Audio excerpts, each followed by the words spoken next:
解説、カルト的人気映画ヒドゥンを徹底解説。ねえマリサ、ヒドゥンって映画、タイトルだけ聞いたことあるけど、どんな内容なの？なんだか怖そうな雰囲気だけど、ホラーなの？それとも SF？お、いい質問だな。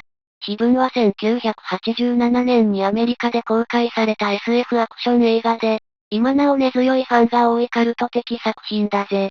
ホラーというよりは、SF とアクション、そしてスリラー要素が絶妙にミックスされたタイプだな。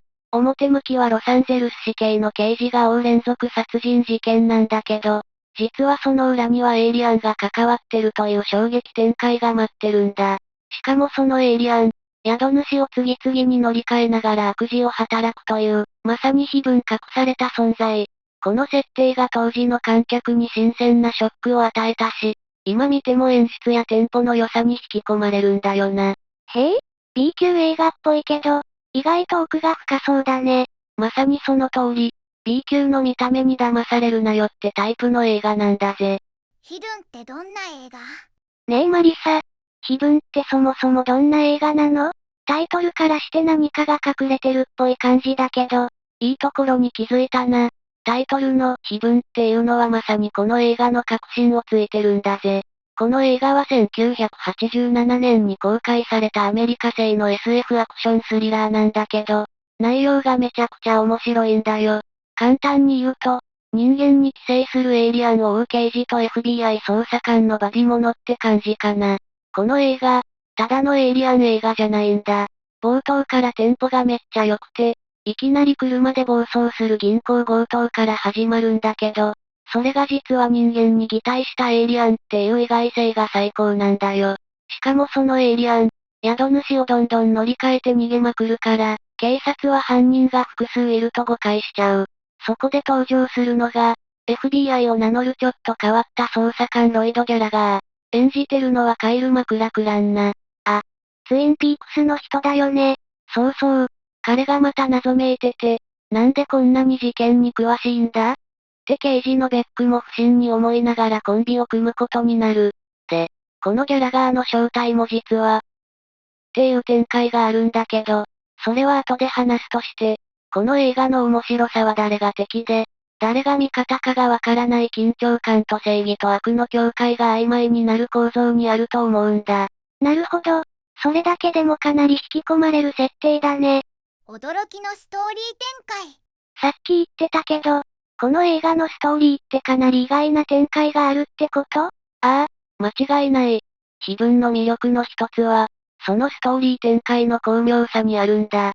最初はただの銀行強盗事件みたいに見えるんだけど、犯人が病院で突然死んで、その死体から何かが這い出て、別の人間の口に入り込むシーンがあるんだよ。これが視聴者にとっての第一の衝撃。つまり、この何か正体はエイリアンなんだけど、それが人間を乗っ取って次々に暴れまくる。寄生した人間は、いきなり暴力的になって高級車を盗んだり、重火器を乱射したり、とにかく社会のルールをぶっ壊していくんだ。まるで人間の本性を引き出すみたいな感じだね。その表現、正解に近いぜ。で、そんな暴走事件が続く中で、ロサンゼルス市警の刑事トム・ベックが捜査に当たる。でも、事件の背後にいる犯人が誰かわからない。なぜならエイリアンは宿主を乗り換えるから、同一犯としては追えないんだよ。そんな時に登場するのが FBI 捜査官ロイド・ギャラガー。彼だけが事件の真相に近づいていて、なぜかエイリアンの行動パターンまで知ってる。なんでそんなに詳しいの？それはね、ギャラガー自身も実は地球外の存在なんだ。エイリアン犯罪者を追って地球に来たもう一つの異星人ってわけさ。この設定が第二の驚きポイントだな。だからこの映画、SF でありながら刑事物の要素もあり、かつ異星人同士の追跡劇という壮大な構図が背後に隠されている。単なる逃走劇じゃなくて、実は星を越えた戦いだったんだ。映画のジャンルと時代背景。ここまでの話を聞いてると、いろんな要素が混ざってる映画みたいだけど、気分ってジャンル的には何になるの？ジャンルを一言で言うのは難しいけど、あえて言うなら SF アクションスリラーってとこだな。エイリアンが登場するから SF なのは間違いないけど、それに加えて刑事物としてのサスペンスもあるし、派手なカーチェイスや銃撃戦もたくさんあるんだよ。特にアクションシーンの撮り方が上手くて、B 級映画にありがちなチープさがないのが特徴だ。テンポが良くて、緊張感も保たれてる。あと、エイリアンの移動シーンとか、気持ち悪いのに見入っちゃう。へえ？それって1980年代の映画としては珍しいの？ 1980年代は SF 映画の黄金期と言われていて、エイリアン、ブレイドランナー、プレデターとか名作が次々に出てきた時代なんだ。その中でも、非分は社会的メッセージを込めつつ娯楽性を優先したタイプの作品で、ちょっと異端だったんだよ。当時のアメリカでは、社会の中に潜む暴力性とか反権力的なテーマが映画にも反映されることが多くて、非分もまさにそういう空気の中で作られた。人間社会の秩序を壊す存在エイリアンっていうのは、ただのモンスターじゃなくて、現代社会の不安や恐怖の象徴でもあるんだ。じゃあ、ただの娯楽映画として見るだけじゃなくて、当時の社会背景を意識するともっと楽しめるんだね。その通り、実はこの映画、移民問題や消費主義、暴力の拡大といった1980年代アメリカのリアルな問題を暗に描いてるとも言われてる。だから、時代背景を知ってるとより深く味わえる映画なんだよ。カイル・マクラクランの演技力と役柄。カイル・マクラクランって確かツインピークスのイメージが強いんだけど、非分ではどんな役を演じてるの？非分でカイル・マクラクランが演じてるのは、FBI 捜査官ロイド・ギャラガーなんだけど、実はただの人間じゃないってのがポイントだな。彼の正体は、犯罪エイリアンを追って地球にやってきた別の異星人なんだ。見た目は人間なんだけど、行動や感情表現がちょっとずれていて、最初は視聴者もこの人、なんか変だぞって感じると思う。でもそれが全部伏線になってて、後で彼の正体が明かされると、すべてが腑に落ちる構造なんだよ。カイル・マクラクランの演技って、そういううちに秘めた異質さを出すのが本当にうまい。感情を抑えてるけど、芯の部分に強い信念を感じさせる。まさに知的でミステリアスなキャラを演じさせたら右に出る者はいないって感じだな。そんなに？確かに、ツインピークスのクーパー捜査官も、ちょっと変わってたけど魅力的だったもんね。そうそう。そのちょっと変だけど信頼できる人物像が、ここでも生きてるんだよ。しかも彼の演技にはどこかユーモアもある。真面目にやってるのに、結果的にクスッと笑っちゃう場面もあるし、視聴者との距離が近いんだ。そしてクライマックスでは、彼の使命感や苦悩が一気に爆発するんだけど、その時の表情や演技はまさに鳥肌もの。言葉じゃなくて眼差しで語るタイプの役者なんだなって実感するぜ。なるほど。そういう表現力があるからこそ、異星人という難しい役柄にも説得力が出るんだね。刑事トム・ベックのキャラクター解説。じゃあ、もう一人の主要キャラ、トム・ベックってどんな人物なの？トム・ベックはロサンゼルス市警の刑事で、いわゆる真面目で現場主義の熱血感タイプだな。演じてるのはマイケル・ヌーリーって俳優で、当時はそんなに有名じゃなかったけど、この作品で存在感を発揮したぜ。彼のキャラクターは、人間の常識で物事を考えてるから、最初はとにかく戸惑うんだよな。だって、自分が追ってる犯人が死んだと思ったら、今度は別の人間が全く同じ犯行をするわけだから。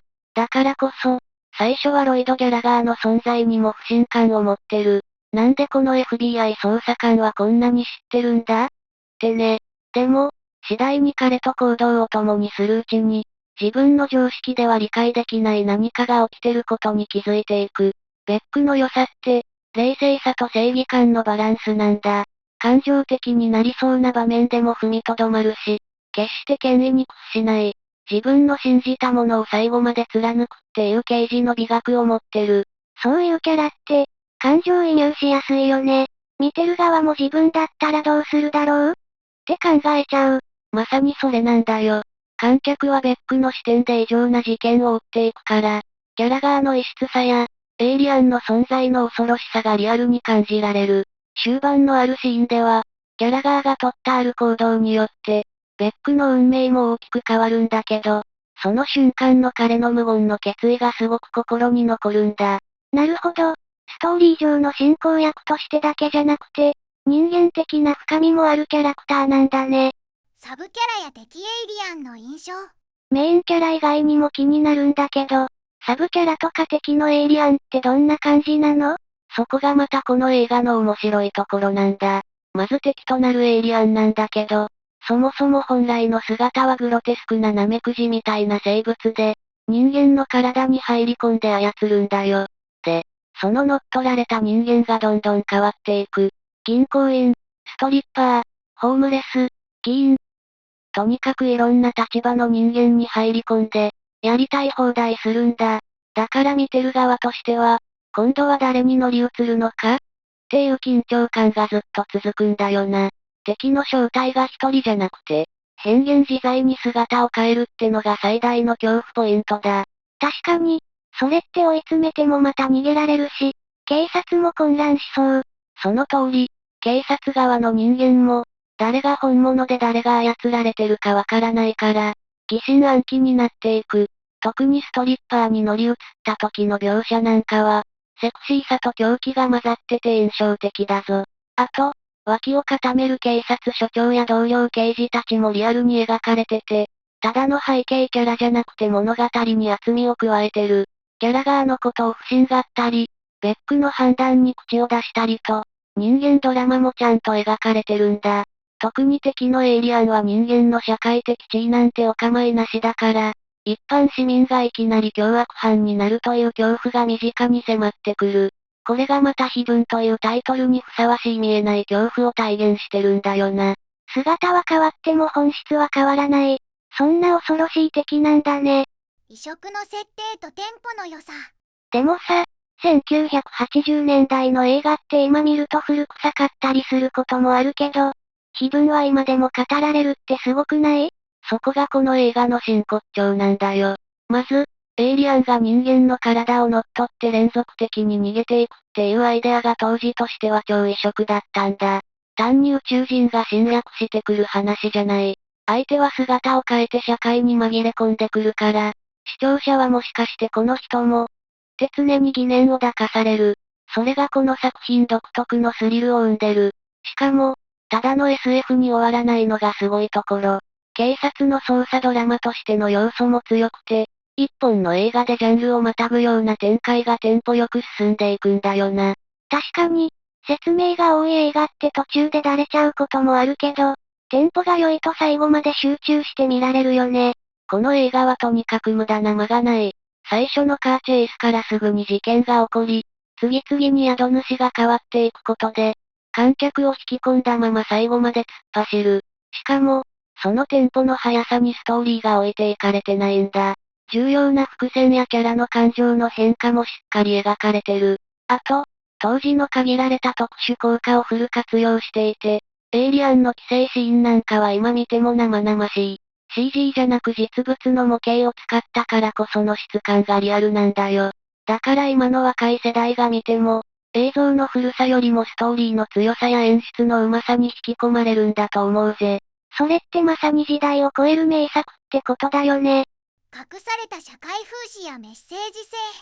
気分って娯楽性が高いだけじゃなくて、社会風刺的なメッセージもあるって聞いたけど、どんな内容なの？そこがこの映画の隠れた深さなんだよな。単なる SF アクションに見えて、実は1980年代アメリカ社会への批判が巧妙に織り込まれてるんだぜ。例えば、エイリアンが乗っ取る人間って、金に執着してたり暴力的だったり、異常なほど物欲に走ってる連中ばかりなんだよ。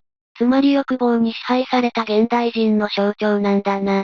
特に面白いのが、寄生したエイリアンが突然高級車を盗み出したり、大音量で音楽を流して暴走したり、銃を乱射して快楽に酔ったりと、とにかく快楽と刺激を求める自己中心的な存在として描かれてるところ。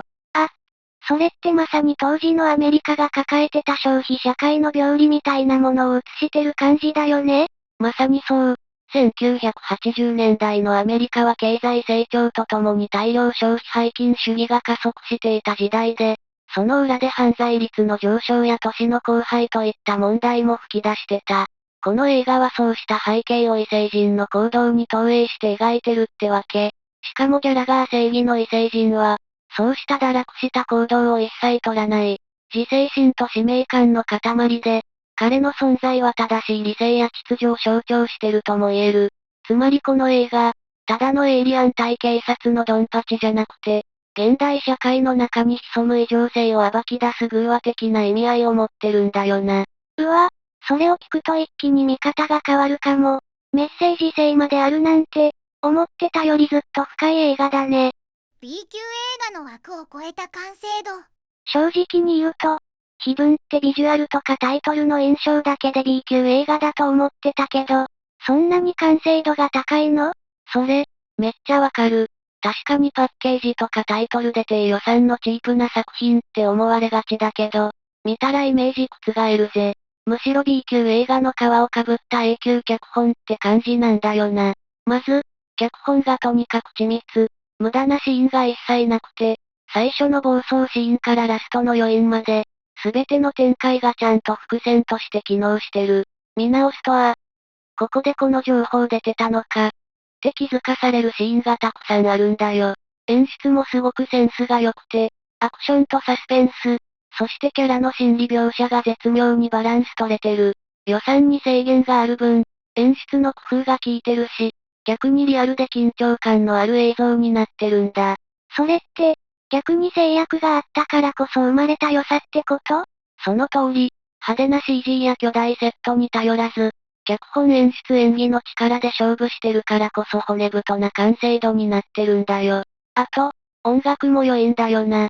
派手すぎず地味すぎず、場面ごとの緊張感を高めるような新世系のサウンドが雰囲気にマッチしてる。さらに言えば、この映画祭や評論家からも意外と高評価を受けていて、これはただの B 級じゃないって声が多かった。今では知る人ぞ知る傑作って位置づけだぜ。なるほどね。これは B 級映画だからって敬遠するのがもったいないパターンだ。総評、まとめ。いやー、気分って想像以上に奥深くて驚いたよ。正直、最初は B 級っぽいなって思ってたけど、話を聞いたらめちゃくちゃ興味湧いてきた。だろ？こういう映画こそ隠れた名作ってやつなんだよな。ストーリー、演出、キャラ、社会性、どれをとっても一級品なのに、公開当時はそこまで大ヒットしたわけじゃなかった。でも、じわじわとファンを増やしていって、今ではカルト的傑作って評価されてる。しかも、内容が普遍的なんだよ。正義と悪、秩序と混沌、社会に潜む暴力性といったテーマは、1980年代だけじゃなく今の世の中にも通じるものがある。さらに、主演のカイル・マクラクランとマイケル・ヌーリーの演技が光ってる。特にマクラクランは、人間の中に異物として存在するキャラを、静かで深みのある演技で完璧に表現してる。見れば見るほど彼の演技の凄さがわかるんだぜ。そして、敵のエイリアンも単なる悪として描かれてるわけじゃなくて、人間の社会に潜む欲望の象徴としての側面がある。こういう多層的な描き方ができてるのも、この作品の深さだな。最初はただのエンタメ映画として楽しめるけど、見終わった後にあれってこういう意味だったのかもって考えさせられる。そういう余韻を残してくれる映画は、なかなか貴重だぜ。これは今すぐ見直したくなったよ。マリサの解説で、見方が180度変わった感じ。そう言ってくれると嬉しいぜ。気分は、見る人によって意味が変わる映画でもあるから、見るタイミングや年齢によって新しい発見があるかもな。最後までご視聴いただきありがとうございました。これからも役立つ情報をお届けいたしますので、チャンネル登録と高評価をよろしくお願いします。コメント欄でご意見や質問もお待ちしています。それではまた次回お会いしましょう。バイバイ。今日も一日良い日で、またね。